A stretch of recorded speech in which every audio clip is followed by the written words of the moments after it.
It's clear that there's more to this issue than meets the eye, and both Ben and Tommy have their own view of this problem. They've set up a video conference call. Let's see how it goes. Hi, Tommy. How are you? I'm fine, thanks.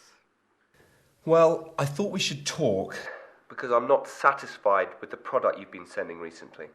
When you say you're not satisfied, what do you mean? There seems to be a real problem with the buckles on these last consignments. Have I got this right? It's just the buckles we're talking about. There are other quality issues, but yeah, the buckles are our main concern. They keep snapping open, and then they break. Look. This really isn't good enough. I've got a whole stack of these downstairs from the most recent consignment. Ben and Tommy have been talking for some time now. Ben has always sourced his skates from Tommy, but there are other possibilities. If you don't resolve this problem soon, I'll be forced to try another supplier. I've already been talking to several companies. I'd heard that on the grapevine. Look, are you going to do something about this or not? You know that we work for many of your competitors. They have no complaints about quality. Just ask any of them. Eventually, Ben and Tommy get to the heart of the problem. At their last meeting in Taiwan, Ben forced Tommy to accept a lower unit price.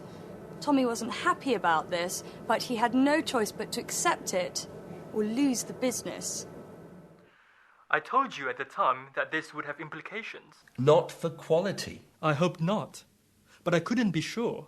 And I told you that. Okay. So, if we agreed to an increase in the unit price of, say, 3%, would that make a difference? Yes. I think that could. So, what effect did that conversation have on the problems at Blade Runners? The answer is a very positive and beneficial one. Ben raised the unit price by 3%, but he feels the extra cost is well worth paying. For a relatively small additional outlay, he is guaranteed a much better quality of product. Blade Runners has now begun to win back its market share. Its products are in the shops and they're selling fast. In other words, Blade Runners is now firmly back on track.